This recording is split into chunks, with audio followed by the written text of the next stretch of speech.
Mesdames et messieurs, bonsoir. J'ai plus grand chose à dire.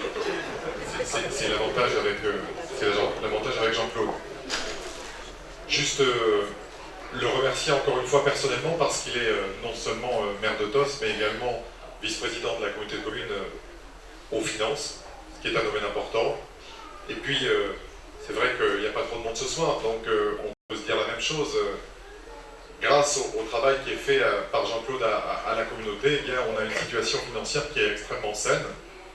Et de la même façon que les taux de fiscalité n'augmenteront pas à TOS cette année, eh bien, a priori, c'est plus un secret puisque les élus l'ont reçu dans leur boîte à lettres électronique, eh bien, il n'y aura pas d'augmentation des taux de fiscalité de la communauté de communes non plus cette année, tout simplement parce que nous sommes en situation de continuer à faire des investissements sans, encore une fois, faire appel à la fiscalité. Et je crois que c'est une bonne chose dans des temps que vous connaissez un petit peu compliqués pour les collectivités, puisque les dotations baissent.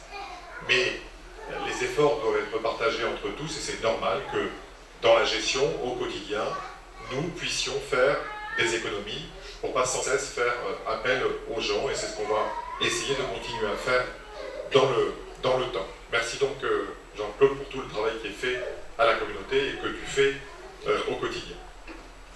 Alors, je vais être très bref vous dire que ce qui est fait à TOS, eh bien, on fait en quelque sorte, nous, collectivement, nous servons de relais.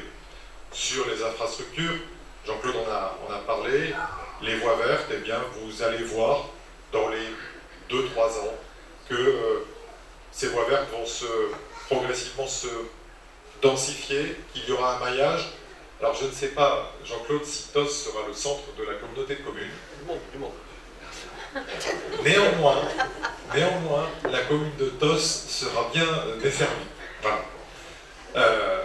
On est aussi en appoint pour la transition énergétique, et puis on sait que les bâtiments publics consomment beaucoup. C'est pour ça qu'on a mis en place un fonds de transition énergétique qui nous permet, certes, d'investir à un temps T, mais surtout, un petit peu plus tard, de faire des économies de fonctionnement. Et c'est ça aussi, investir pour l'avenir, c'est investir dans le sens de la transition énergétique, mais justement en faisant des économies.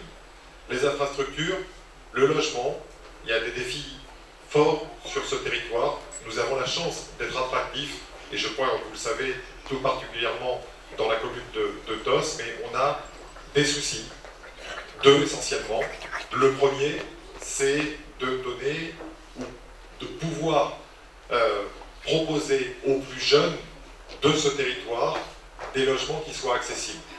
Parce que le prix du foncier augmente et qu'il ne faudrait pas qu'il y ait une espèce d'éviction des gens qui ont grandi sur ce territoire parce qu'ils ne peuvent plus vivre chez eux. C'est pour ça qu'on a mis en place un programme local de l'habitat qui est relativement ambitieux, notamment en termes de logement social et de logement accessible.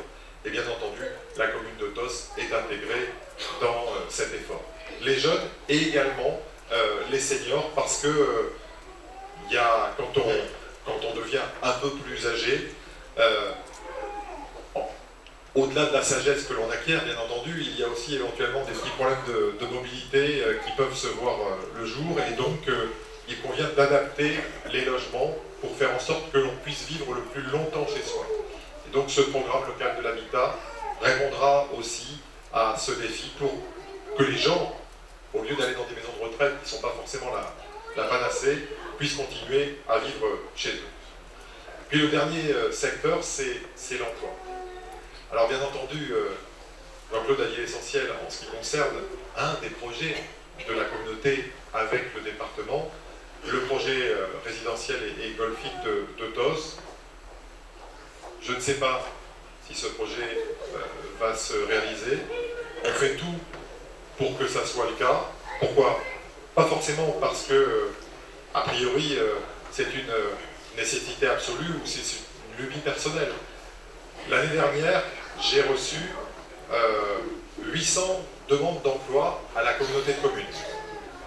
Ça veut dire aussi qu'il y a vraiment des besoins sur ce territoire et qu'on doit s'interroger, au moins s'interroger sur la capacité à faire des projets.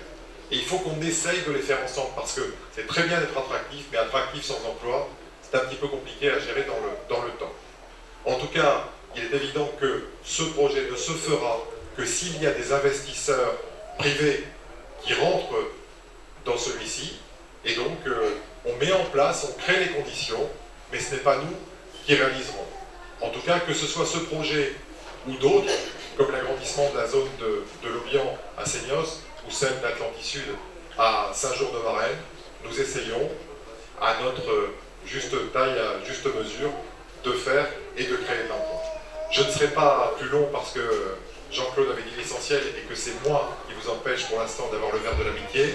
Et donc, au nom de l'ensemble du Conseil communautaire, permettez-moi de former des vœux d'optimisme, de ténacité aussi pour l'année 2016, en faisant en sorte que, en tournant la page difficile de 2015, on se retrouve, pour ce qui est l'essentiel, savoir bien vivre ensemble dans un environnement qui est relativement préservé, à Tos comme ailleurs.